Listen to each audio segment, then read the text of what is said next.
शरण्यं राजीवनेत्रं रघुवंशनाथं कारुण्यरूपं करुणाकरन्तं श्रीरामचंद्रं शरणं प्रपद्ये। अमृताची फळे अमृताची वेली तेची पुढे चाली बीजाचीही ऐसी यांचा संग देई नारायणा ओलावा वचना जयांजिया। उत्तम सेवन शीतळ कंठासी पुष्टिकांती तैसी दिसेवरी ऐसी यांचा संग देई नारायणा ओलावा वचना जयांजिया। तुका म्हणे तैसे होई जेथ संगे वास लागे अंगे चंदनाचा ऐसी यांचा संग देई नारायणा ओलावा वचना जयांची। परमेश्वर स्वरूप उपस्थित सर्व श्रोतृवृंदांच्या हृदयस्थ परमात्म्याला अत्यंत श्रद्धाभावाने नमस्कार करते, वंदन करते। श्रोते तुम्ही जगदीश मूर्ती या न्यायाने परब्रह्म स्वरूपात असलेला अत्यंत अधिकारी बहुश्रुत असा श्रोता, श्रोत्यांच्या मध्ये उपस्थित उगिलेवाडी गावचे सर्व प्रतिष्ठित मान्यवर ग्रामस्थ, आमच्या माता भगिनी सर्वांच्या हृदयस्थ परमात्म्याला नमस्कार करते, वंदन करते। कीर्तनाच्या साथीसाठी उपस्थित असलेले सर्व टाळकरी मंडळी, गायक, विणेकरी, वादक आणि ज्यांची नाद ब्रह्मावरची आपण थाप आज ऐकतो आहोत असे आपल्या जवळच असलेल्या जामखेडचे महाराष्ट्रातला सुप्रसिद्ध एक अत्यंत सुंदर असे कलाकार हरिभक्तीपरायण आदरणीय ओम महाराज ननवरे, आज माझ्या भाग्याने उपस्थिती त्यांची आज लाभली। आपल्या सगळ्यांची साथ उत्तम आहे। आपण सगळ्यांनी मिळून आजची कीर्तन सेवा भगवंताच्या चरणावर रुजू करायची। आपण सर्व अधिकारी आहात, बहुश्रुत आहात।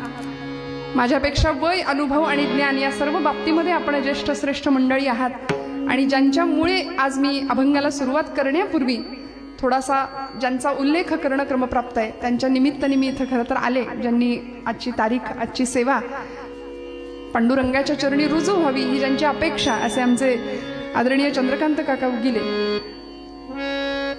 अतिशय मनापासून तळमळीने आजची सेवा इथं व्हावी ही त्यांची इच्छा होती, म्हणून त्यांना सुरुवातीला मनापासून धन्यवाद देते। आणि आपण सर्व मान्यवर ग्रामस्थ, प्रत्येक कुणाचं नाव असं उपस्थित असलेल्यांचं घेऊ शकत नाही, आपण सर्वच अधिकारी आहात। सर्वांच्या हृदयस्थ परमात्म्याला नमस्कार करते आणि कीर्तनाला प्रारंभ करते। विठ्ठल विठ्ठल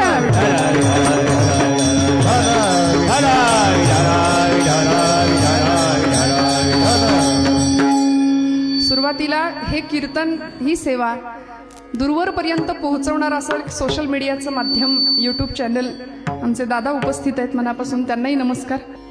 विठ्ठल विठ्ठल विठ्ठल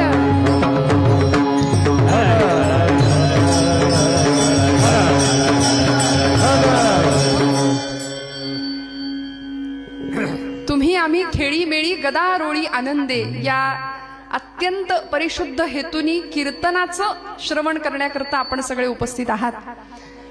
प्रस्तुत कीर्तन रूपी सेवेकरता संत श्रेष्ठ जगद्गुरु जगद्वंद्य देहू निवासी असलेले परमपूजनीय प्रातस्मरणीय संत श्रेष्ठ तुकोबरायांचा 4 चरणांचा अत्यंत सोपा असा अभंग आहे। अमृतासारखी उपमा संतांना तर दिलीच आणि त्याच संतांच्या संगतीचं महात्म्य सांगणारा तुकोबरायांचा हा अभंग आहे। विठ्ठल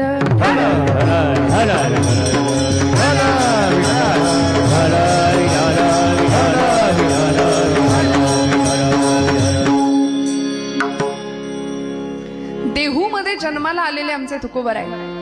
तुकाराम तुकाराम नाम घेता कापे यम, तुका विष्णू नाही तुझा म्हणे रामेश्वर भट्ट द्विजा। अशी ज्यांची ख्याती तुकोबरायांची, दो नाम एक अंग उनका सेतु भंग या। तुकाराम तुकाराम दो नाम एक अंग उनका सेतु भंग या, इनका सेतु अभंग असं म्हटलंय। त्रेतायुगामध्ये एक सेतू बांधला रामरायांनी, कालाच्या ओघामध्ये तो सेतू भंग पावला, पण या रामानी, या तुकोबरायांनी जो अभंग नावाचा सेतू बांधला 16व्या शतकामध्ये, तो आज 450 वर्षांनंतर सुद्धा तुमच्या माझ्या मनावर अधिराज्य करतोय। अभंग ज्याला म्हणतात महाज्ञान देती जयाला अभंग, जया भंग नाही असे ते अभंग म्हटलंय बरं का. विठ्ठल विठ्ठल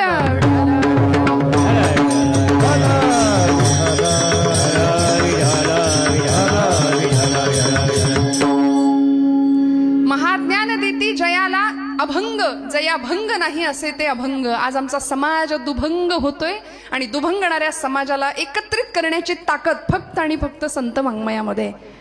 म्हणून भागवत धर्म मंदिराचा कळस स्थानी जे शोभले असे आमचे तुकोबराय. भक्तीला शक्तीची जोड दिली आणि लोकांनी निंदा केली, टाळकुटत बसले म्हणाले तुकोबराय मंदिरामध्ये तासनतास. ते तुकोबराय म्हणाले ही भक्ती आम्ही करतो, पण भक्ती बरोबर आमच्या येण्याचं प्रयोजन काय सांगू का. धर्माचे पालन, धर्माचे पालन, धर्माचे पालन. तुकोबराय म्हणले हेची आम्हा करणे काम, बीज वाढवावे नाम. वास्तविक आम्ही इथले नाही, आम्ही वैकुंठीचे वासी आलो याची कारणासी. बोलिले जे ऋषी साच भावे वर्ताया, झाडू संतांचे मार्ग आडराने भरले जग. तुकोबराय आपल्या येण्याचा उद्देश तुकोबराय सांगतात, मी का आलो. आणि आल्यानंतर सर्व संत मंडळीमध्ये प्रमुख परमपूजनीय ठरले, प्रातस्मरणीय ठरले.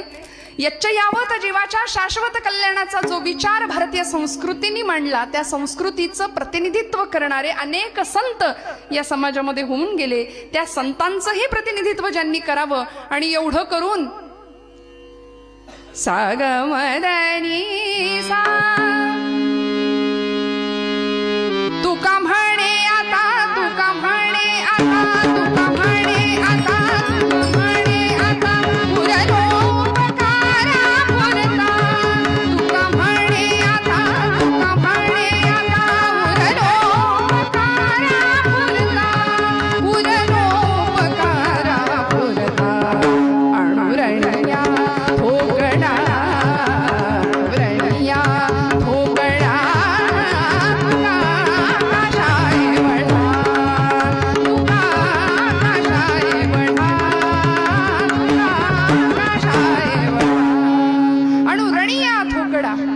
हलवायचं नाही. एकदा सेट केले हलवू नका कृपया. गाणं असू दे, बोलणं असू दे. अणुरणिया थोकडा तुका आकाश आहे एवढा.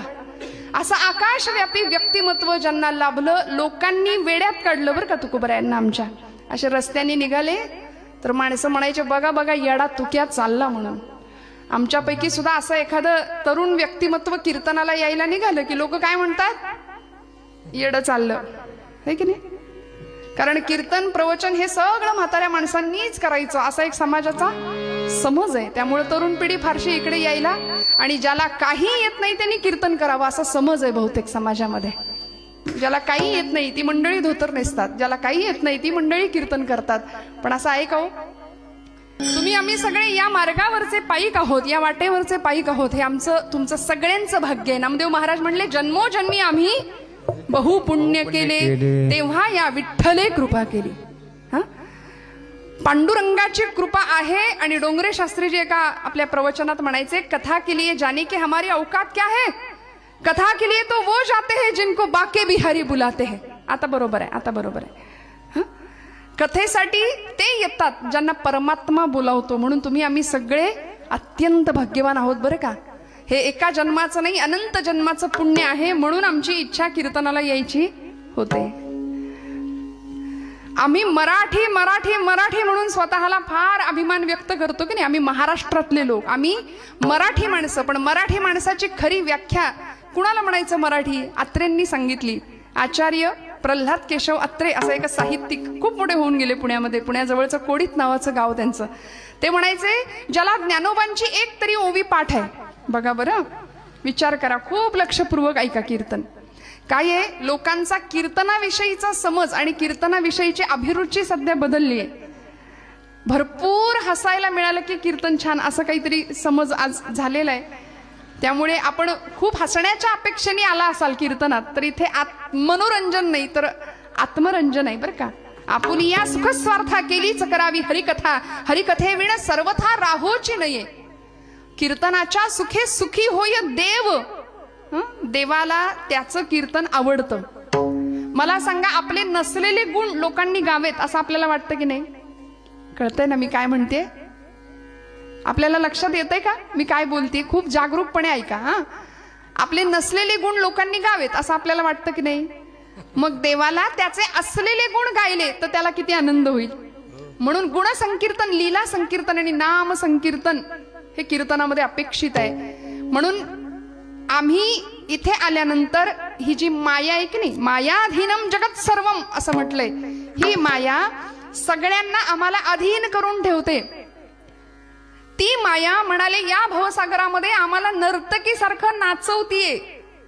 आता नर्तकी सारखं मायेनी आम्हाला नाचवू नये असं जर वाटत असेल तर आम्हाला नर्तकीच्या उलट करावं लागेल. करा.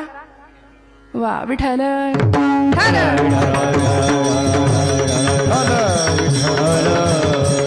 मग हे कीर्तनाचं बेसमेंट जर काय असेल, कीर्तनाचा मूळ गाभा जर काय असेल तर तो नाम आहे. आणि हे नाम म्हणाले कसं घ्यायचं? नामच्या उलट करायचं. कसं घ्यायचं? मनापासून घ्यायचं. त्यामुळे अतिशय अंतःकरणपूर्वक आणि मनःपूर्वक मनापासून कीर्तनाला हजर राहा बर का. बरेच मंडळी देहाने हजर असतात पण मन इथं नाही. घरी कुलूप नीट लागला असेल का? लागलं असेल की नाही या चिंतनात आम्ही इथं बसतो. 10 वेळा येताना ओढून बघू, आल्यानंतर त्याच कुलपाचं चिंतन इथं करू. त्यामुळे इथे चिंतन फक्त परमात्म तत्व, फक्त अध्यात्म, भगवंताच्या गुणांचं, लीलांचं आणि त्याच्या नामाचं, त्याला ज्यांनी मोठं केलं अशा संतांचं महत्व सांगणारं आजचं कीर्तन. विठ्ठल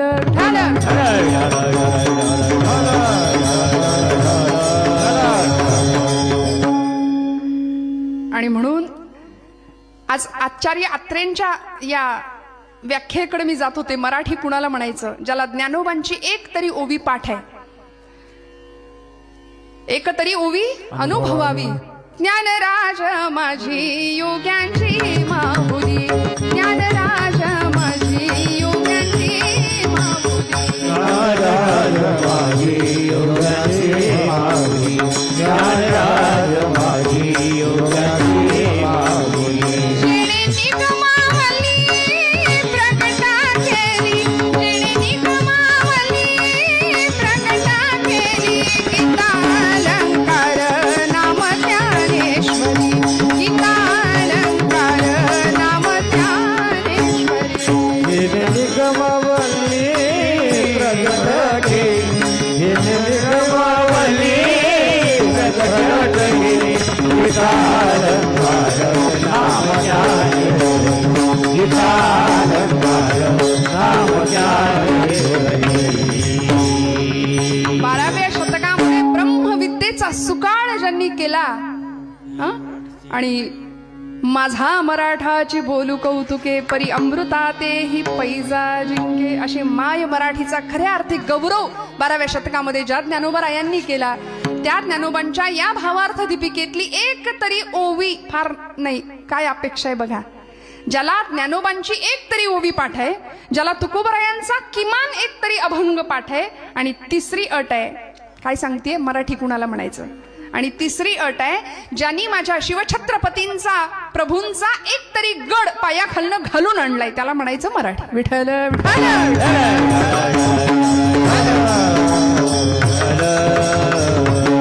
आमच्या स्वतःचं जरा निरीक्षण केलं तर आमचं एक आहे आणि दुसरं नाही अशी गत आहे की नाही. कुणाची ओवी पाठ असेल, कुणाचा तुकोबांचा अभंग पाठ असेल, कुणी शिवप्रभूंचा गड सर केला नसेल, पण ज्या महाराष्ट्रामध्ये आम्ही राहतो, ज्यांच्या कृपेनी इथे शांतपणे कीर्तन ऐकतोय, त्या छत्रपती शिवप्रभूंची जयंती आता तारखेनुसार 2 दिवसांनी आहे. त्यामुळे माझं भाग्य आहे की आपल्या सगळ्यांचं दर्शन या निमित्ताने आणि या अखंड हरिनाम सप्ताह सोहळ्यामध्ये द्वितीय दिवसाची सेवा माझ्या वाट्याला आली आज. त्यामुळे तुकोबरायांचा हा अभंग निवडलाय की जो आपल्या सगळ्यांच्या परिचित आहे, पाठांतरातला आहे. उपमा दिली बरं का तुकोबरायांनी. कुणाला दिली उपमा? संतांना दिली.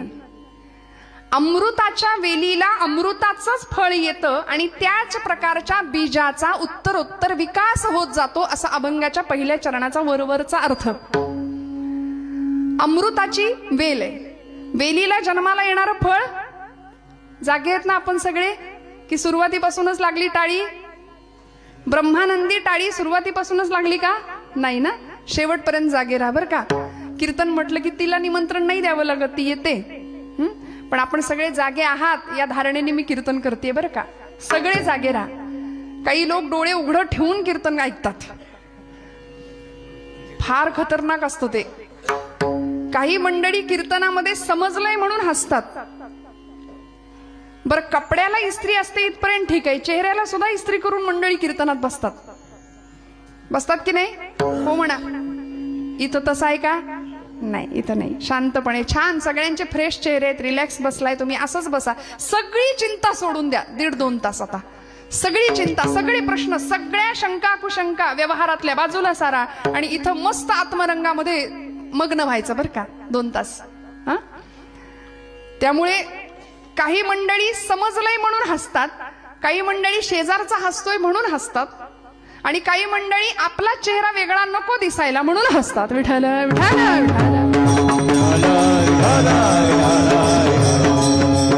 आपण जरा मागे बसलात, आमचा वर्ग तुम्हाला मागे का ठेवलंय मला माहिती नाही. सगळीकडेच आम्ही पुढे आहोत, मग आपण इथे मागे कशा काय, हा प्रश्न पडलाय जरा मला आल्यापासून.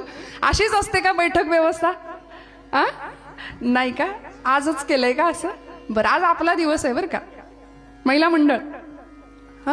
आणि आज माझ्या परमभाग्याने इथे आल्यानंतर मला असं कळालं की इथे अत्यंत थोर अशा तपस्विनीची समाधी आहे. हरिभक्त परायण आमच्या काशीमाई. आणि आल्यानंतर त्यांच्या चरित्राविषयी, त्यांच्या व्यक्तित्वाविषयी मला ऐकायला मिळालं की माझं भाग्य आहे की या भूमीमध्ये की ज्यांच्या पदस्पर्शानं पावन झालेली एक स्त्री संत म्हणूया आधुनिक काळातली, या काळातली, की आज या भूमीमध्ये मला येता आलं.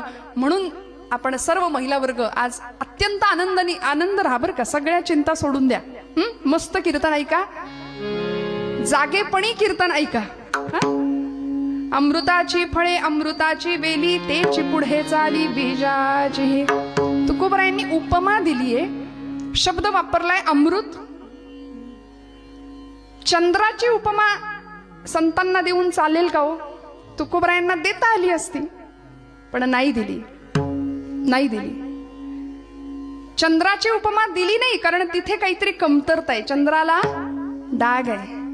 मग म्हटले संतांना चंद्राची उपमा देऊन चालणार नाही. कल्पतरूची उपमा द्यावी, तर कल्पतरू काय करतो?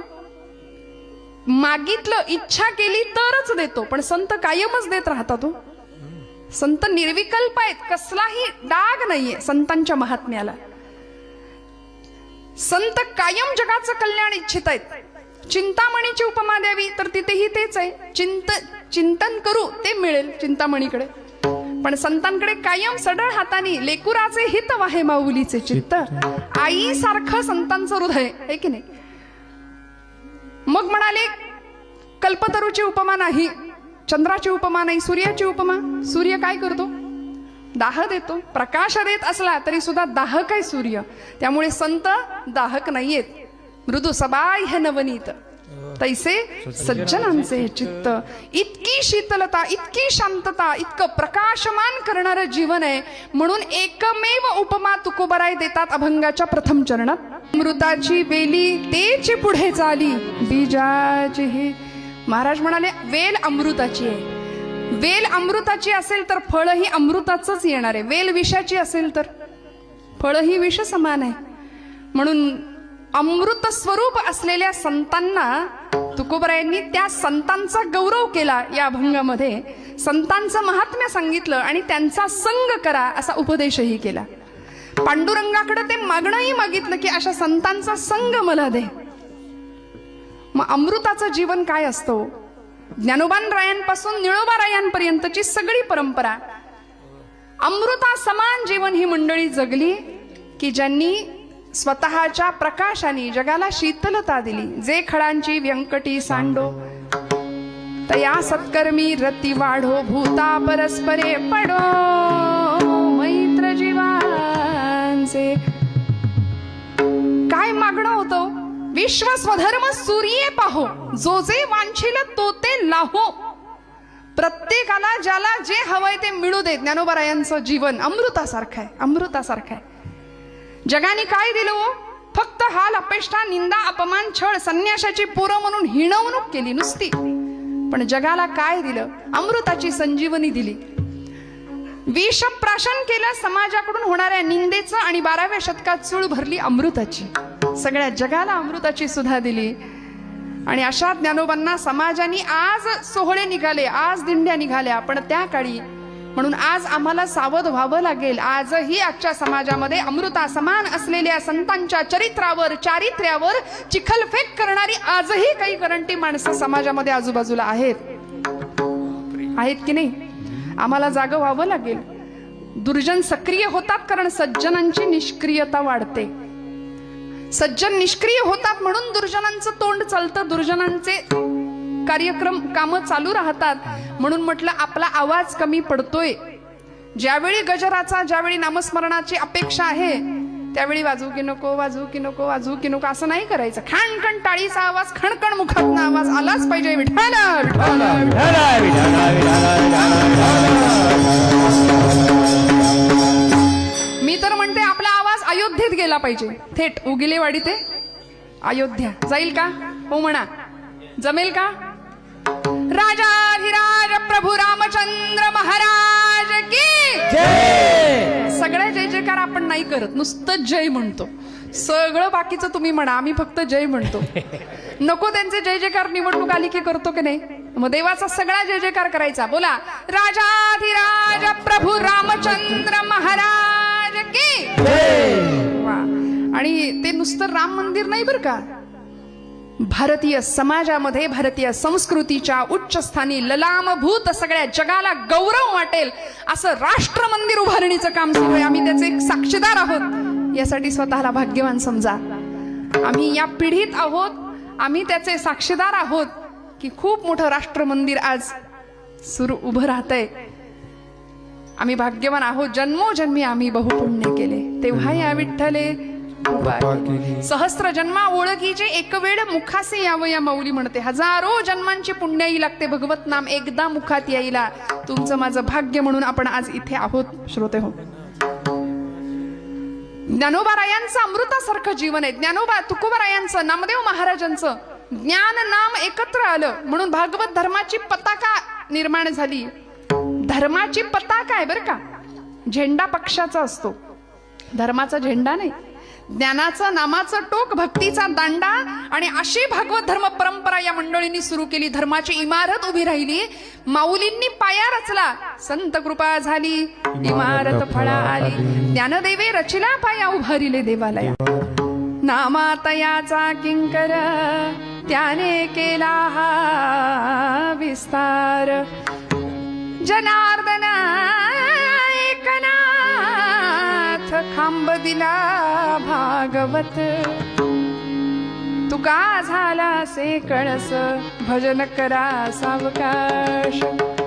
काय आनंद आहे बघा. इतक्या हजारो शेकडो वर्षांमध्ये या धर्म मंदिरावर अनेक आक्रमण झाली, खूप आक्रमण झाली बरं. अनेक परकीयांनी येऊन इथल्या या धर्म मंदिराच्या भिंतींना तडे पोहोचवण्याचं काम केलंय. अनेक स्वाऱ्या झाल्या, अनेक आक्रमण झाली. 16व्या शतकात तर यवनांनी महाराष्ट्र अक्षरशः पिंजून काढला होता. लढाया कुणाच्याही असो, स्वाऱ्या कुणाच्याही असो, पण घरदार जळून राख व्हायची ती मराठी माणसाची.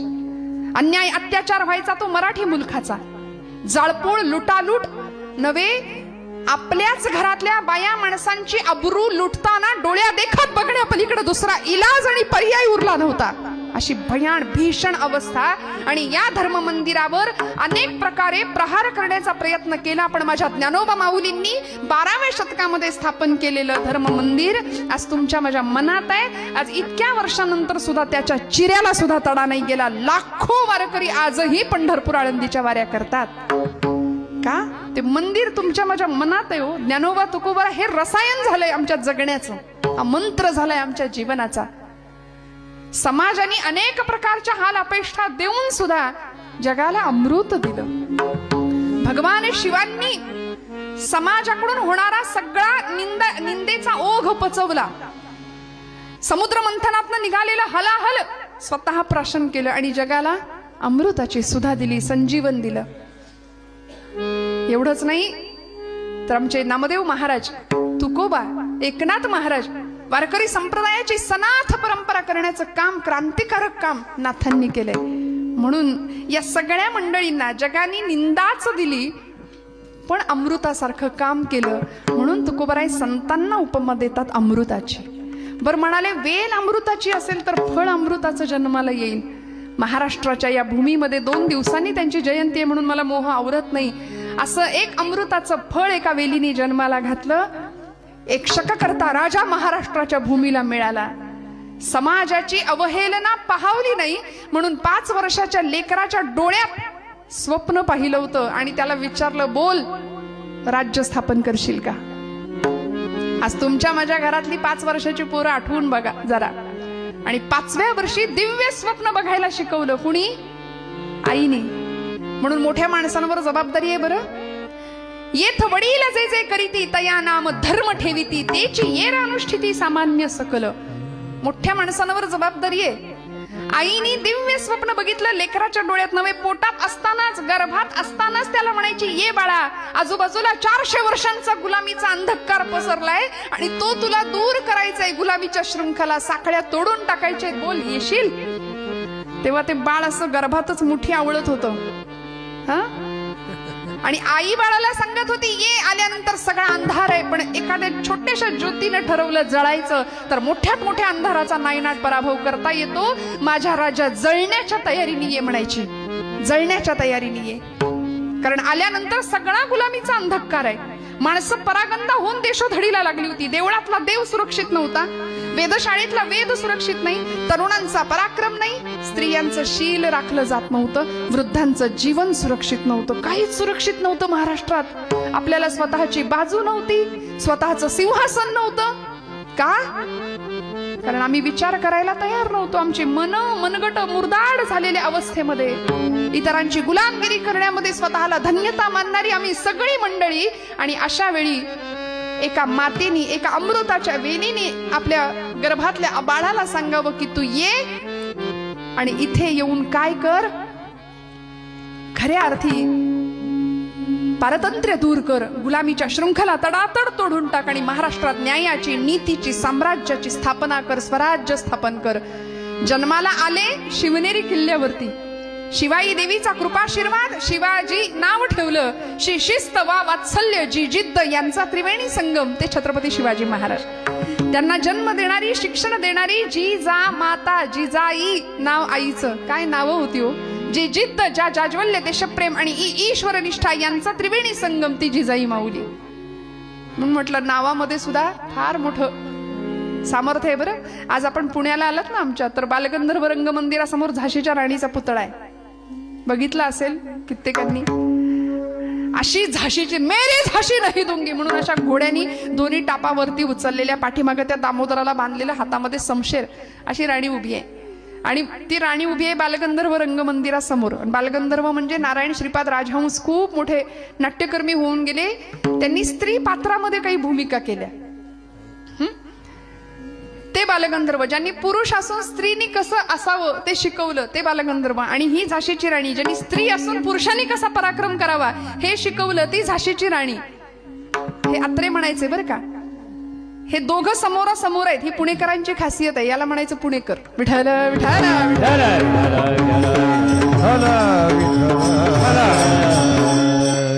म्हणून आमचे ज्ञानोबा म्हणाले, पुण्याची गणना कोण करी. म्हणून म्हणाले का, अहो पुण्याची नाही, जागे आहेत की नाही. ठल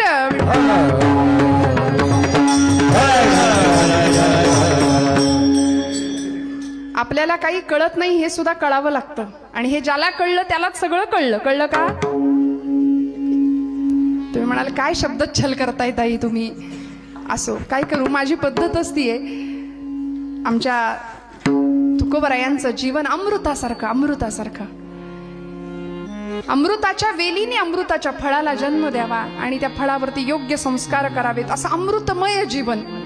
5व्या वर्षी त्याला सांगितलं, बोल राजा, करशील का स्वराज्य स्थापन? त्यांनी सांगितलं, हो आऊसाहेब, आपली इच्छा आणि आपला आशीर्वाद असेल तर हे राज्य होईल, ही काळ्या दगडावरची रेष आहे. मग समर्थ रामदास स्वामी म्हणतात, शिवरायांचा आठवावा प्रताप, शिवरायांचा आठवावा साक्षेप भूमंडळी. शिवरायांचे कैसे बोलणे, शिवरायांचे कैसे चालणे, शिवरायांचे सलगी देणे कैसे असे, असं सुंदर राजकारण, धर्मकारण, अर्थकारण, इतकं सुंदर भक्ती आणि शक्तीचा संगम आम्ही महाराष्ट्रामध्ये झालेला पाहिला श्रोते हो. संत श्रेष्ठ तुकोबारायांनी अत्यंत गोड असं भक्तीचं ज्ञान, त्याचबरोबर शक्तीचं ज्ञान. विंचू देव्हाऱ्याशी आला, देवपूजा नावडे त्याला. अफजल खान महाराष्ट्रावर चालून आला, त्यावेळी छत्रपती तुकोबारायांची भेट होताच तुकोबाराय सांगतात, राजा विंचू देव्हाऱ्याशी आला, देवपूजा नावडे त्याला. तेथे पैजार असे काम, अधमाशी तो अधम. अरे वेड्या, आपल्याच देवतांना फोडणारा अफजल खान, त्याला तू शिल्लक नाही ठेवायचं. पाया झाला नारू, तेथे बिबव्याचे काम. आणि असं अमृतासारखं जीवन घडवण्यामध्ये या सगळ्या महापुरुषांचा वाटा होता. जिजाई माऊली आपल्या राजाला घडवते. आपल्या 19व्या शतकामध्ये अजून एक नाव, अमृतासारखं जीवन, त्यांना योद्धा संन्यासी असा पुरस्कार दिला जगाने. काय म्हटलं? खूप लक्ष देऊन ऐका. मला माहितीये तुम्हाला काहीतरी वेगळं ऐकल्यासारखं वाटत असेल, पण हे ऐकणं गरजेचं आहे. मला सांगा, कीर्तनामध्ये आपण प्रपंचामध्ये सासू असते की नाही? तो सासूरवास असतो का? आता तुमच्या आवडीचा विषय निघाला की कशा कळ्या खुलल्या बघा. ही सवय आहे तुम्हाला ऐकायची. मी करू काय? माझी पंचायत आहे की तुम्हाला सासू, सासरा, दीर, भाऊजाई, नणंद हेच कीर्तनात जर ऐकायचं असेल तर घरात पण तेच आहे. मग हे इथं परत तेच कशाला ऐकायचं? कीर्तनामध्ये भक्ती हे कीर्तनाचं बेसमेंट आहे बरं का. म्हणून माफ करा, माझ्याकडून जर सासू सुनाच्या गप्पा ऐकायच्या असतील तर त्या तुम्हाला मिळणार नाहीत. परत नाही बोलवलं तरी चालेल. विठ्ठल विठ्ठल.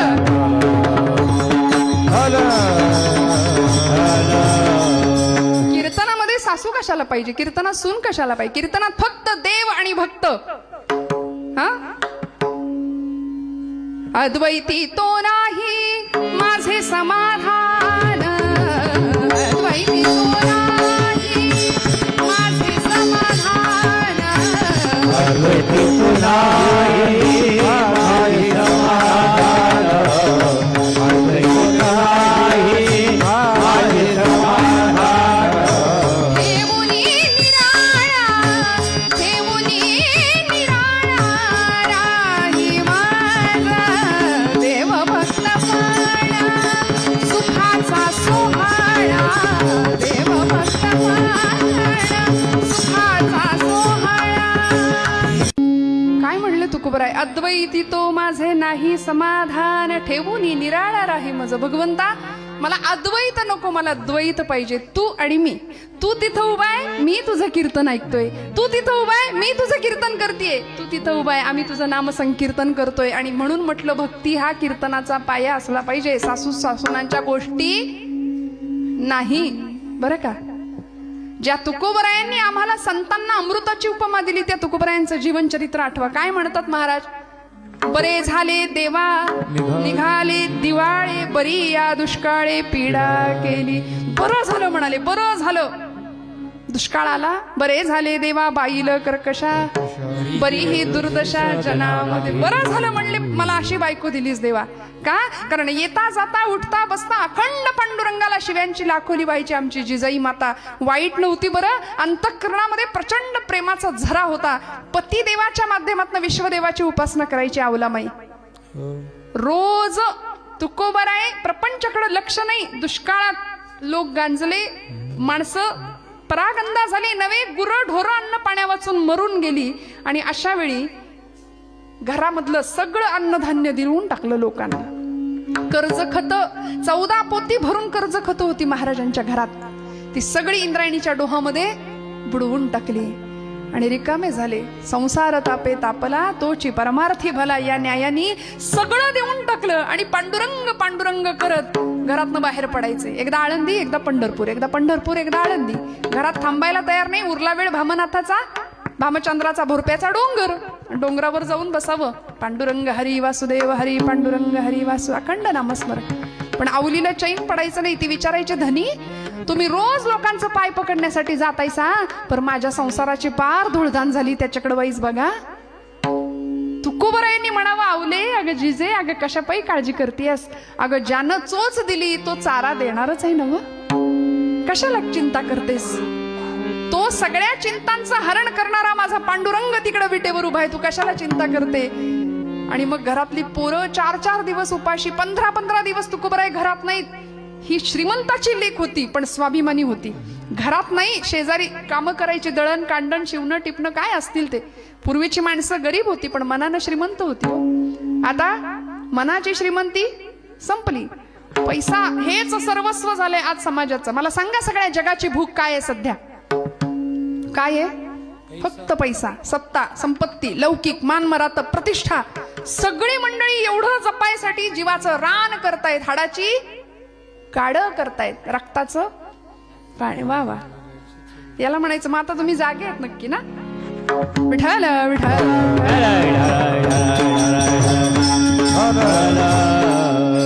पण आवलीनी प्रपंच असा करावा, कुठून तरी जोंधळं आणावं, थोडस जात्यामध्ये भरडावं, स्वच्छ करून भाकरी बनवाव्यात, लेकरा बाळांना खायला बसावं. आणि आपला पती परमेश्वर भोरप्याच्या भंडाऱ्याच्या डोंगरावर जाऊन बसलेल्या तुकोबरायांना 15 दिवसांनी का होईना पण भाकरी पोचवायची. 15 दिवस हिच्या पोटात काही नाही, काही नाही, काही नाही. अन्नाचा कण नाही, पाण्याचा थेंब नाही. वैशाखाचा महिना रणरणत ऊन, आणि ती सगळ्या जगाला सांगायची तुकोबाची कांता,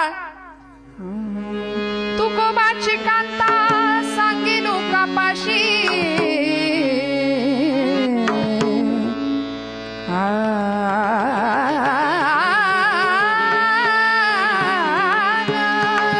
तुकोबाची कांता सांगे लोकापाशी, जातो माझा वेडा पंढरीची, जातो माझा वेडा पंढरीची, जातो माझा वेडा पंढरीची, जातो माझा.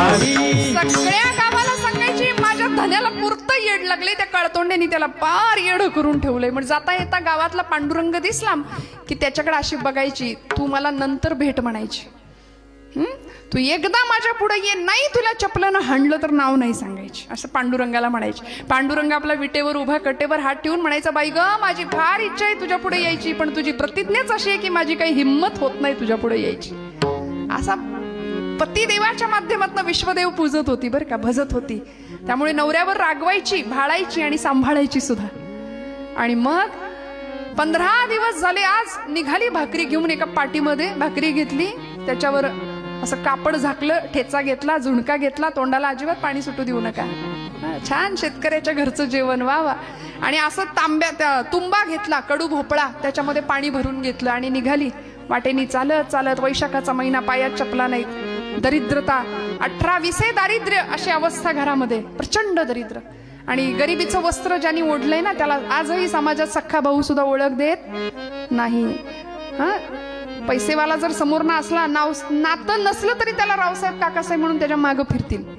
ही पैशाची किमत आहे. आज होतं ते वस्त्र नेसलं आणि निघाली बरं का वाटेनं चालत चालत चालत. वैशाखाचा महिना, रणरणत ऊन, पायात चप्पल नाही, करवंदीच्या जाळ्या लागल्या भोरप्याच्या डोंगराकडे जातानाच्या. आणि अनाहूतपणे वाटेमध्ये पडलेला एक काटा, त्या काट्यावर गचकन पाय पडला आणि अर्धा वीत लांबीचा काटा टाच फोडून बाहेर आला. भळभळभळ रक्त व्हायला लागलं. मटकन खाली बसली, तुंबा फुटला, पाणी सांडून गेलं, भाकरी मातीत पडली. आणि काट्याच्या वेदनेपेक्षा जास्त वेदना झाली जेव्हा नवऱ्यासाठी आणलेली भाकरी मातीत पडलेली बघितली. पटकन भाकरी घेतली आणि त्याही परिस्थितीत, मेल्या काळतोंड्या, अरे कशापायी माझ्या मागं लागलायस म्हणून पांडुरंगाला शिव्यांची लाखोली. आणि त्या परिस्थितीत, त्याही अवस्थेत भगवंत म्हणतो, आली या आघात निवाराया. आला भगवंत पांडुरंग परमात्मा. वेश बदलला, विटेवरनं खाली उतरले, विचार केला आहे असाच तिच्या पुढे जाऊन उभा राहिलो तर आपलं काही खरं नाही म्हणले, म्हणून रूप बदललं. गुराख्याच्या पोराचं रूप घेतलं, काळा दोरा गळ्यात घातला, लंगोट लावली, घुंगराची काठी, कांबळं टाकलं पाठीवर, निघाले तिच्या मागे येऊन उभं राहिले.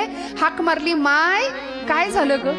ती म्हणली, मेल्या काळतोंड्या, इतके दिवस या भागात कधी दिसला नाहीस आणि आता कुठून आलायस? तो म्हणला, तू बोलवलं म्हणून आलोय.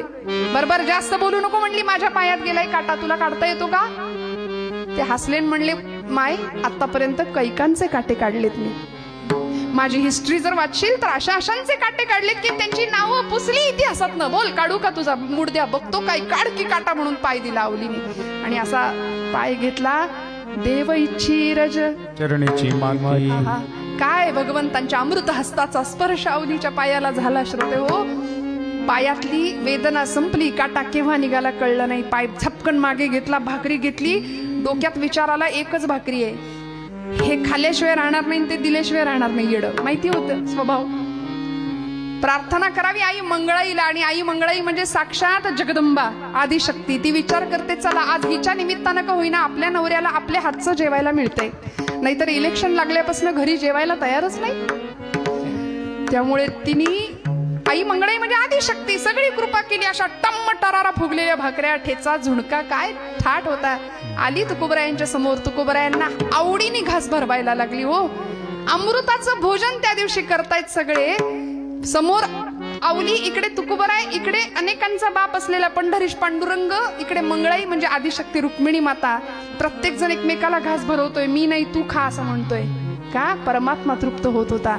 आवलीच्या आयुष्यामध्ये संग मिळाला तुकोबरायांचा. परिणाम असा झाला की पांडुरंगाची कृपा झाली. नवे पांडुरंग परमात्मा आला, काटा सुद्धा टोचू न देण्याची जबाबदारी तो घेतो. फक्त त्यासाठी काय करावं लागेल तुकोबराय सांगतात अभंगाच्या द्वितीय. ऐसियांचा संग देई नारायणा, ओलावा वचना जयांची. काही मंडळी घड्याळ बघतायत, आत्ताशे दुसरं चरण.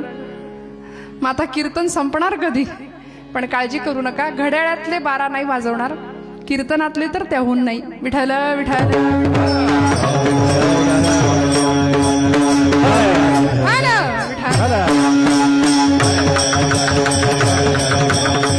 ऐसियांचा संग देई नारायणा, ओलावा वचना जयांची. काय मागितलं तुकोबरायांनी? संत संगतीचं महात्म्य सांगतायत. संग मला असा दे ऐसियांचा, कुणा एकमेकांमध्ये गुंतलेला आहे. अमृताची फळे अमृताची वेली, तिची पुढे चाली बीजाची. ऐसियांचा संग देई नारायणा, ओलावा वचना जयांची. आता वचन ओले म्हणजे काय हो? तुकोबराय म्हणतात ओलावा वचना जयांची. अशांचा संग मला तू दे भगवंता, ज्यांच्या वचनांमध्ये ओलेपणा आहे. म्हणजे काय ओलं? कसं? शब्द कसे भिजवायचे? शब्दांवर पाणी ओतायचं का? कसं बोलायचं? नामदेव महाराजांनी सांगितलं बरं का, बोलू ऐसे बोल बोल, बोलू ऐसे बोल बोल,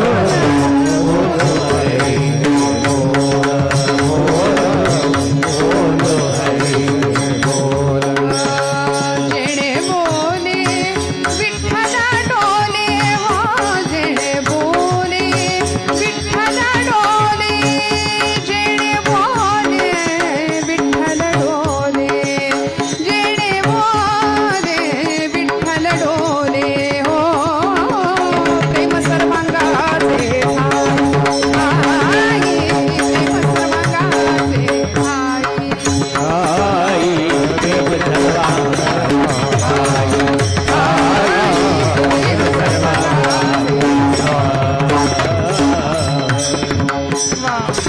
बोलू ऐसे बोल, जेणे बोले विठ्ठल डोले, प्रेम सर्वांगाचे ठाई, वाचे विठ्ठल रखुमाई.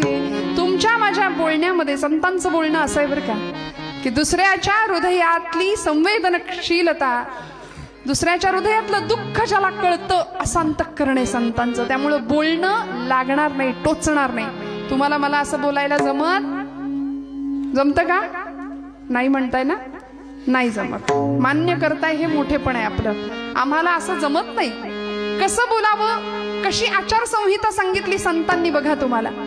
आमच्या बोलण्यामध्ये विठ्ठल असावा, आमच्या चालण्यामध्ये विठ्ठल असावा, आमच्या प्रत्येक कर्मामध्ये प्रत्येक कर्म त्याला अर्पण करावं. यद भयात वाती वातो यम सूर्य स्तपती यद भयात वर्षत इंद्रो दहत्यग्निः मृत्युश्चरति पंचमहा. सगळंच जर त्याच्या सत्तेने चाललंय तर आम्ही कोण? म्हणून आमच्या प्रत्येक कर्मात भगवंत असावा. बोलावा विठ्ठल, पाहावा विठ्ठल, बोलावा विठ्ठल, पाहावा विठ्ठल, बोलावा विठ्ठल, बोलावा विठ्ठल, बोलावा विठ्ठल, बोलावा विठ्ठल, बोलावा विठ्ठल, पाहावा विठ्ठल, करावा विठ्ठल, करावा विठ्ठल, करावा विठ्ठल, जीव भाव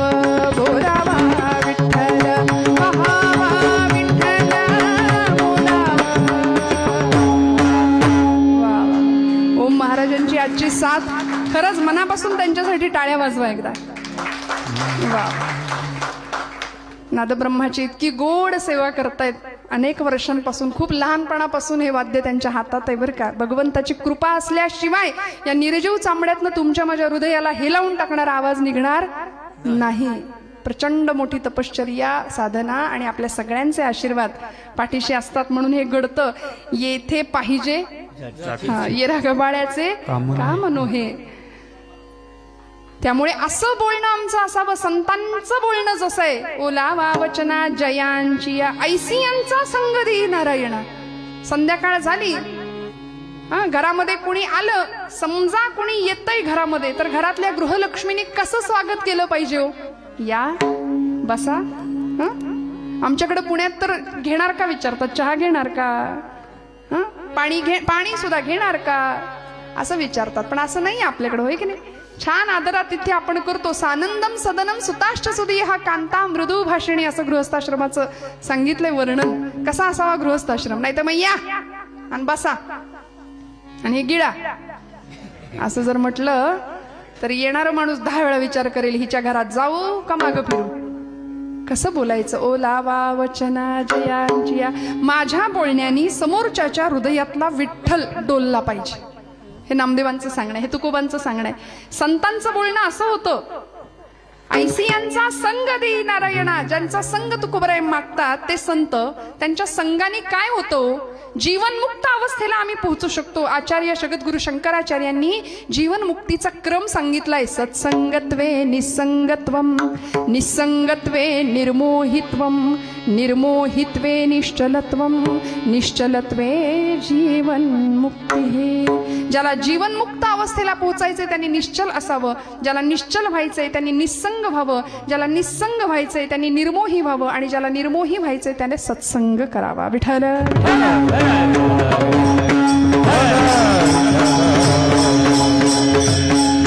म्हणे संतांचा संग करायला सांगितलं. अमृतासारख्या जीवनाच्या लोकांच्या सहवासात राहायला शिकवलं. मग म्हटले ती माणसं ओळखायची कशी काय? सूर्याचेही चित्र काढो पाहे, परी प्रकाशाचे अंग आणिता नये. मोठ्या जगप्रसिद्ध चित्रकारांनी छान सूर्याचं चित्र, पोर्ट्रेट तयार केलं. मोठ्या कॅनव्हास वरती मोठा सूर्य त्यांनी रेखाटला आणि घरामध्ये ठेवून दिलं चित्र. जागे आहेत का आपण सगळे? लक्ष द्या जरा, छान ऐका बरं का. लक्ष देऊन ऐकलं की कळणार आहे. मोठं सूर्याचं चित्र घरामध्ये आणून ठेवलं आणि अचानक लाईट गेले. कुणीतरी म्हणाला, अरे ते चित्र काढले ते आणा ना, म्हणजे लाईट प्रकाश येईल. तसं संन्यासाचे सोंग संपादिता, चांग परिवैराग्याचे अंग आणिता नये. सूर्याचं चित्र आम्हाला प्रकाश देणार आहे का? तसं म्हणाले साधूचं संन्यासाचं सोंग करून साधू बनता येईल का? तुकोबराय म्हणतात, ऐसे संत झाले कली, ऐसे संत झाले कली, ऐसे संत झाले कली, संत झाले कली, ऐसे संत झाले कली, ऐसे संत झाले कली, ऐसे संत झाले कली, ओ ऐसे संत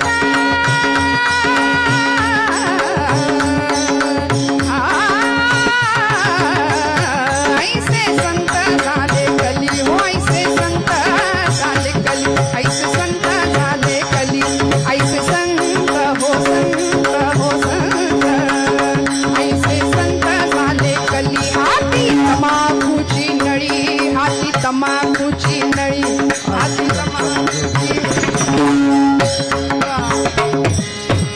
ऐसे संत झाले कली. महाराज म्हणले हाती तमाखूची नळी, भांग भुरका हे साधन, पचनी पडे मद्यपान. असे म्हणले कलियुगात संत. मग आता संतांना ओळखायचं कसं? ज्यांचा संग करायचंय ते संत. भगवी कपडे, रुद्राक्षांच्या माळा, भस्माचे पट्टे अंगावर, असा सगळा वेश असेल तर त्याला संत म्हणायचं का?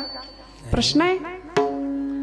मग ज्यांनी विठ्ठल मात्रा घ्यावी त्याने पथ्य सांभाळावी. पथ्य काय आहे? गळा माळ शोभे, गळ्यात माळ आहे. आता पुढचं पथ्य आत्मरूप शांती. गळ्यात माळ आहे आणि वास्कन याच्या अंगावर, त्याच्यावर वास्कन ओरडायचं तुला काही जमत नाही, टाळ खाली ठेव म्हणून तरुण मंडळींना काय म्हणायचं, डिमोटिवेट करायचं. असं जरा मधनच मराठी बोललं की लोकांना बरं असतं. लोकांना असं वाटतं कीर्तनकार काही बॅकवर्ड नाही, थोडंफार जमतंय त्यांना. कशाला आम्ही एखाद्याच्या अंतःकरणाला का आम्ही दुखवायचं, मला सांगा बरं. गळा माळ शोभे पहिलं पथ्य आहे, ज्याच्या गळ्यात माळ आहे त्याचं पहिलं पथ्य आत्मरूप शांती. भक्तिभाव दोन्ही धरू टाळ हाती. किती शांततेत आणि समाधानात जीवन आम्हाला जगावं लागेल. आम्ही थांबायलाच तयार नाही हो. इतकी वखवक वखवक वखवक आधुनिक सुखाच्या साधनांनी आमची वखवक वाढवलीये. दुसऱ्याचं सुख आम्ही बघू शकत नाही, स्वतःचं सुख दुःख आम्हाला सुख पचत नाही. आम्ही सतत हैराण, सतत ग्रासलेले, सतत निराशेत आहोत. कुणाच्या घेण्यात नाही, कुणाच्या देण्यात नाही. पहिला पै गाठी मारून सगळा पैसा सेव्हिंगला ठेवलाय, काहींनी तर स्वीज मध्ये नेऊन ठेवलाय. उष्ट्या हाताने कावळा नाही कधी हाकलला, ना देवाचा ना देशाचा ना धर्माचा विचार केला. माऊलींनी हे विश्वाची माझे घर म्हटलं, आम्ही हे घरची माझे विश्व म्हणून बसलो. आणि माझी पोरं, माझी बायको, माझं घर, माझं दार, माझी जमीन, माझा जुमला, माझा बंगला, माझी गाडी, बास. या पलीकडं मला कुणाचं घेणं नाही आणि क्या बात आहे. हे असं आमचं जगणं आहे की नाही.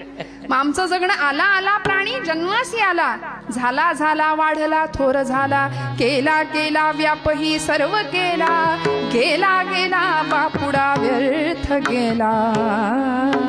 हे असं जगणं माझ्या तुमच्या आमच्या वाट्याला येतं, ते येऊ नये ही संतांची अपेक्षा आहे. म्हणून तुकोबाराय म्हणतात, ऐसी यांचा संग देई नारायणा, ओलावा वचना जय. आणि दुस्संग मिळाला, दुर्जनांचा संग केला म्हणून पुराणात, इतिहासात, संत चरित्रांमध्ये हजारो उदाहरणं आपल्याला सापडतील की जीवनाचं कसं नुकसान झालं.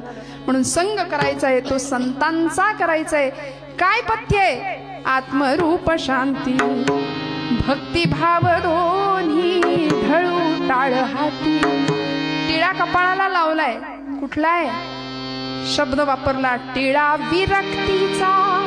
आणि विरक्त अवस्था, तुकोबरायांचा अभंग आपण घेतलाय, वैराग्याचा मूर्तिमंत पुतळा तुकोबराय.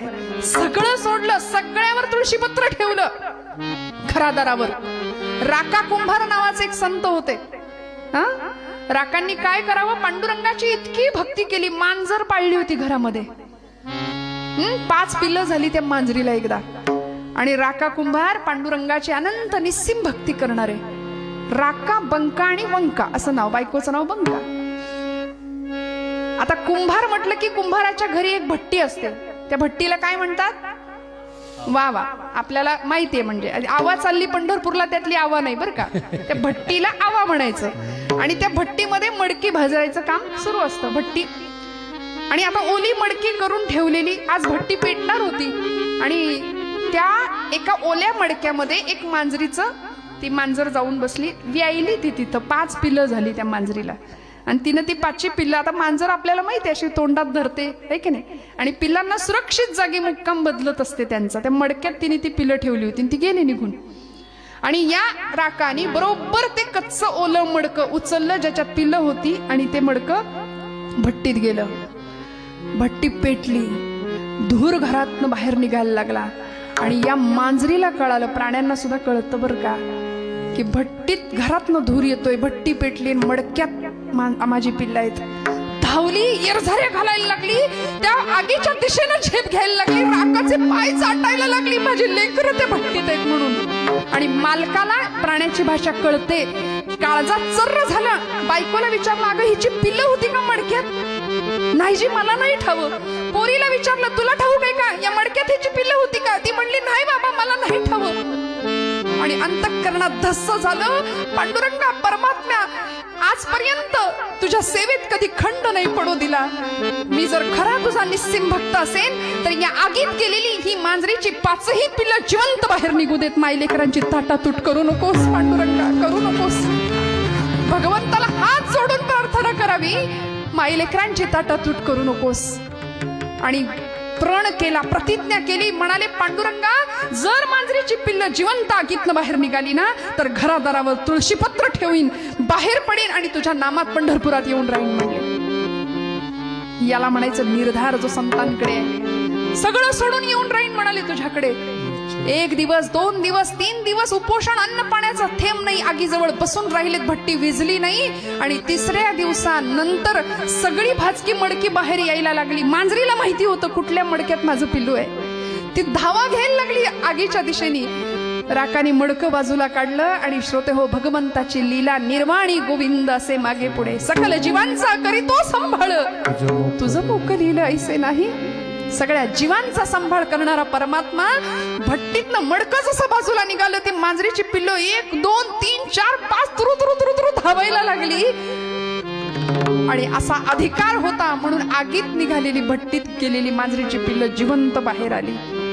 हे संतत्वाचं उदाहरण आहे. काय असते तितिक्षा, काय असतो हक्क भगवंतावरचा आपला, काय असतो निर्धार, काय वचनाला धार आहे राका कुंभारांच्या.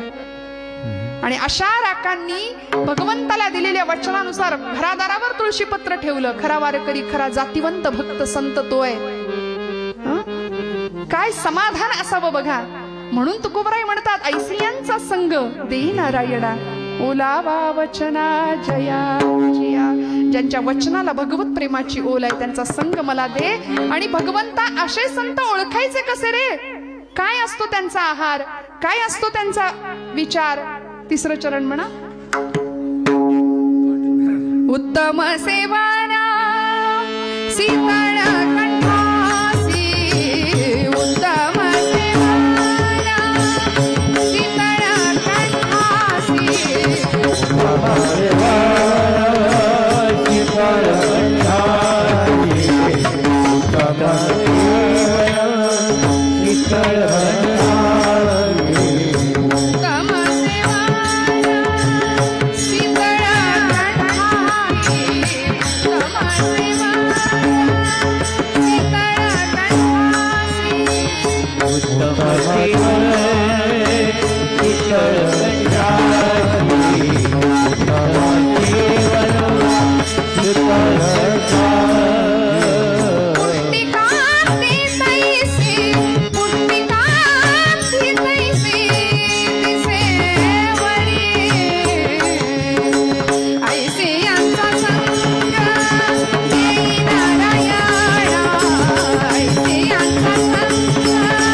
सेवाना सीतळ कंठासी, पुष्टिकांती तैसी दिसेवरी. ऐसियांचा संग देई नारायणा, ओलावा वचना जयांजिया. ज्यांचं सेवन शीतळ आहे, उत्तम सेवन शीतळ कंठासी. श्रोते हो, मांसाहार हा माणसाचा आहार नाहीये, एवढं माणसाने पक्क लक्षात ठेवावं. जीवो जीवस्य जीवनम ही जंगलची साखळी आहे, हा जंगलचा न्याय आहे. वाघानं एखादं श्वापद मारलं तर त्याला पाप नाहीये, निसर्गानं ते त्याचं अन्न निर्माण केलंय. पण माणसाचा आहार नाहीये हा, हे आम्हाला कळावं याकरता तुकोबराय उदाहरण देतात. ऐसी यांचा संग देही नारायणा. ते ओळखायचे कसे? म्हणाले, उत्तम सेवन शीतळ कंठासी, पुष्टकांती तैसी दिसेवरी. कितीतरी योगी, ध्यानी, तपस्वी धारणा, योग धारणेच्या जोरावरती वायू भक्षण करून राहणारे संत होते. अनेक संतांची उदाहरणं सांगता येतील. रामकृष्ण परमहंस नावाचे स्वामी विवेकानंदांचे सद्गुरू होते की ज्यांनी आपल्या शिष्यामध्ये एवढं परिवर्तन घडवलं की त्यांनी विवेकानंद होऊन शिकागोची विश्वधर्म सर्वधर्म परिषद गाजवली, विश्वबंधुत्वाचा संदेश जगाला दिला. त्याच स्वामी विवेकानंदांचा गुरुजींनी एकदा सांगितलं होतं की म्हणाले, तू परदेश दौऱ्यावरून आल्यानंतर किंवा जाण्यापूर्वी एकदा कलकत्त्याला पवनहारी बाबा असे साधू आहेत, संन्यासी, त्यांची एकदा भेट घे म्हणाले. पण कामाचा व्याप मागे लागला, परदेश दौरे झाले स्वामीजींचे आणि ते ज्यावेळी आले परदेशातनं त्यावेळी लक्षात आलं की आपल्या गुरुदेवांनी सांगितलंय की असे असे बाबा आहेत, साधू आहेत, त्यांच्याकडे जा, त्यांची भेट घे. मग ते म्हणले गुरु आज्ञा आहे, गेलो पाहिजे. ते गेले आणि पवनहारी बाबांच्या आश्रमामध्ये गेले. तिथे गेल्यावर कळलं त्या बाबांनी सुद्धा समाधी घेतली होती, ते भेटले नाही. परिणाम सगळा आश्रम फिरून बघायला लागले. एक विद्यार्थी होता, त्यांचा शिष्य होता, तो त्यांना दाखवत होता आश्रम फिरून, बरं का. आणि दाखवत असताना स्वामीजी त्याला म्हणाले, एक प्रसंग सांग म्हणले साधूंचा, पवनहारी बाबांच्या आयुष्यातला एखादा प्रसंग सांग मला. तो म्हणला सांगतो. काय झालं माहितीये, एक दिवस आमच्या आश्रमामध्ये दुपारच्या वेळी चोर शिरला होता आणि साधू आमचे बाबा पवनहारी बाबा झोपले होते दुपारची वामकुक्षी. आता वामकुक्षी ती दुपारचीच असते.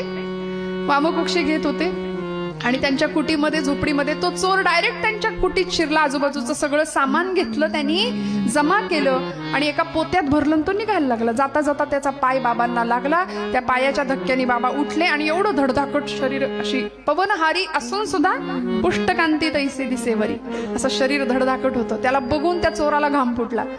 ते धूम ठोकली, त्यांनी पोतं तिथंच टाकलं आणि धावत सुटला. तो धावतोय, पवनहारी बाबांनी ते पोतं उचललं आणि त्याच्या मागे धावत सुटले. आता चोराला असं वाटलं मी धावतोय, माझ्या मागे धावताय तिथपर्यंत ठीक आहे, पोतं घेऊन का धावतायत कळलं नाही. पण संत असे असतात. तो धावत धावत धावत असा अंधाऱ्या जंगलात तो पळायला लागला. त्याच्या मागे पवनहारी बाबा त्याच्या बगलेला असं त्या कॉलरला धरलं त्याच्या आणि म्हणले, अरे थांब, किती पळशील लेकरा. अंगावरच्या उपवस्त्रांनी त्याच्या कपाळावरचा घाम टिपला. म्हणले, हे तुझं पडलं होतं तिथं, मी तुला द्यायला आलोय, घे. तो म्हणला, अहो मी चोर आहे. ते म्हणले, मी विचारलं का तुला तू कोण आहे, मला काय करायचंय, तू कोण आहेस. पण मी साधू संन्याशी, हे तिथं तू न्यायला आला होतास, हे घेऊन जा म्हणाले तुझं. तो म्हणतो, अहो मी चोर आहे. असे नका, किती धावशील, किती पळशील. कपाळावरचा घाम टिपला आणि स्वामीजी ती गोष्ट ऐकतायत. तो शिष्य त्यांना सांगतोय बरं का, लक्ष देऊन ऐका. आणि तेव्हा त्या शिष्याला स्वामीजींनी विचारलं, हो का रे, असं घडलं, अरे मग झालं काय पुढं त्या चोराचं. तो शिष्य म्हणाला, तो चोर म्हणले तुमच्या समोर उभा आहे. विठ्ठल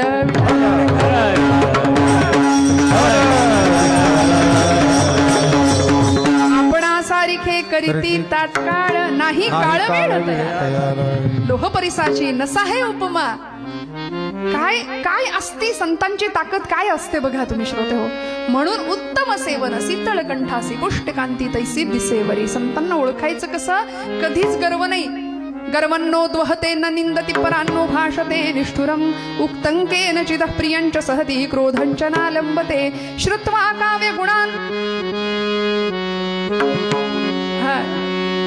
संतिष्ठते मूकवद् दोषान् छादयते स्वयं न कुरुते एतत् सतां लक्षणम्. संतांची लक्षणं सांगितली सुभाषितकारांनी. गर्वन्नो द्वहते न निंदति परान्, गर्व कधीच करत नाही, दुसऱ्याची निंदा नाही. फार मोठा विषय आहे, किती सांगू किती नको. तुम्हाला असं काही संस्कृत बोललं की सगळ्यांचे चेहरे असे होत आहे की अरे अरे अरे काही खरं नाही. आता सोपा असतो. गर्वन्नो द्वहते, कधी ऐकत नाही म्हणून आपल्याला सवय नसते. काय सोपं आहे बघा, गर्वन्नो द्वहते, संत कधी गर्व करत नाहीत. न निंदति परान, दुसऱ्याची निंदा त्यांच्या चित्ताला शिवत नाही. मग आपणही तसंच वागलं पाहिजे की नाही. नाहीतर महिला वर्ग 4 बायका एकत्र जमल्या की हिचं काय झालं, ती कुणाबरोबर गेली, त्याचं काय झालं, सगळ्या गावाचं वर्तमानपत्र आमच्याकडे भेटतं. न निंदति परान नो भाषते निष्ठुरम. निष्ठुर म्हणजे कठोर. संत कधी कठोर बोलत नाहीत. उत्तंकेन चिदः प्रियञ्च सहते क्रोधञ्च नालंबते. संत कधी रागवत नाही. क्रोध हा विकार त्यांच्या चित्तात सुद्धा नसतो. अहो, ज्या भगवंताचं गुणगान संत गातात तो भगवंत त्यांनी आपलासा केलाय. भगवंत कसा आहे सांगते, भजन करा. विठोबा रखुमाई जय,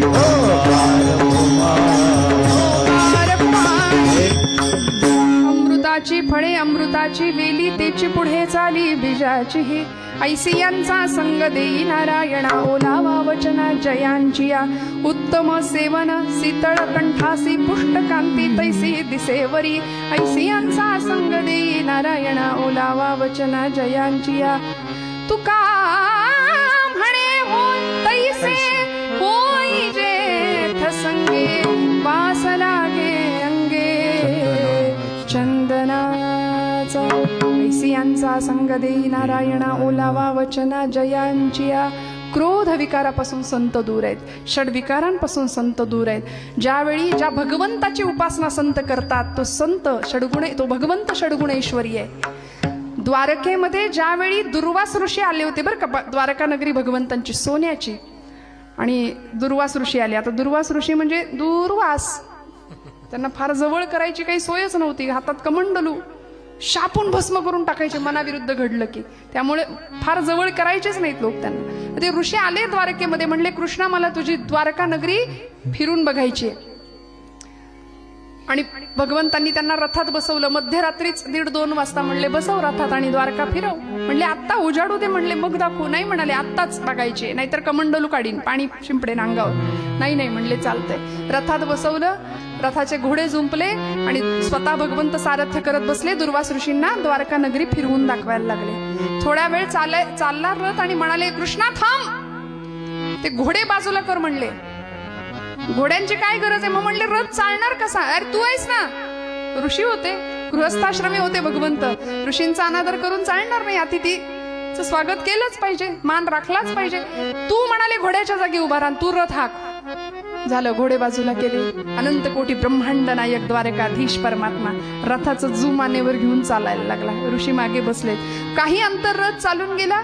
म्हणले कृष्णा थांब, नाहीतर कमंडलू काढतो. थांबले भगवंत. म्हणले दुसरी बाजू रिकामी आहे. म्हणले मग काय करू? रुक्मिणी कुठं आहे? झोपली, उठव तिला, आण म्हटले. भगवंत म्हणले नको, माझी रुक्मिणी नाजूक आहे. म्हणाले नको तिला, मी नेतो ना तुम्हाला. कृष्णा रुक्मिणीला आणले तर कमंडलू काढे. झालं, रुक्मिणीला उठवून आणलं. रुक्मिणी आई साहेब जगत जननी आदिशक्ती दुसऱ्या बाजूला. भगवंत म्हणताय तू नुसतं नाटक कर, मी सगळं नेतो म्हणले, सांभाळतो. आणि रथ बराच पुढे चालत गेला. आदिशक्ती जगन्माता रुक्मिणी आई साहेब आणि इकडे अनंत कोटी ब्रह्मांड नायक जगत चालक अनेकांचा बाप असलेला परमात्मा दोघ जण रथ हाकतायत. दुर्वास ऋषी रथात बसलेत. कधीही पाघळणार नाही असं हृदय त्यांचं. प्रचंड क्रोधिष्ट आणि कोपिष्ट असलेले ऋषी त्या क्षणाला काही अंतर चालून रथ गेला आणि दुर्वास ऋषी म्हणतात कृष्णा थांब. अरे रथातनं खाली उडी टाकली, धावत गेले, पाय धरले भगवंताचे. म्हणले तुला इतकं छळतोय मी कृष्णा, तुला राग नाही का रे येत? राग नाही का येत? परमात्मा भगवंत म्हणतात राग येतो ऋषीवर, पण कुठं रागवायचं ते कळतं. म्हणाले मी इथे नाही रागवणार, पण शिशुपालाचे 101 अपराध भरेपर्यंत माझं काउंटिंग चालू होतं. 91, 92, 93, 94, 99, 100 आणि 101व्या अपराधाला सुदर्शन चक्र काढलं आणि धडा वेगळं मस्तक केलं राजसूय यज्ञामध्ये. रागवायचं कुठे हे आम्हाला कळलं की आमचे प्रपंच सुखी झाले. विठ्ठल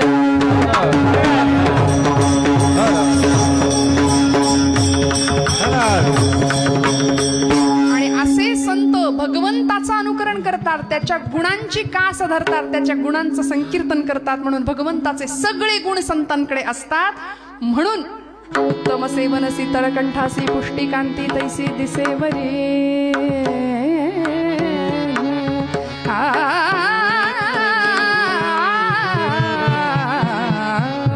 म्हणून तुकोबराय पांडुरंगाला सांगतात, आपल्या स्वतःला सांगतात की मला त्यांच्यासारखं झालं पाहिजे. कुणासारखे? अमृतासारख्या संतांसारखं मला जीवन मिळू दे. जसं चंदन वृक्षाच्या सहवासात आल्यानंतर बाकीची झाडं सुद्धा चंदनाचा सुगंध देतात, तसं माझं जीवन अमृतासारख्या संतांच्या सहवासात गेल्यानंतर माझंही जीवन अमृतासारखं मधुर होईल शेवटच्या चरणामध्ये.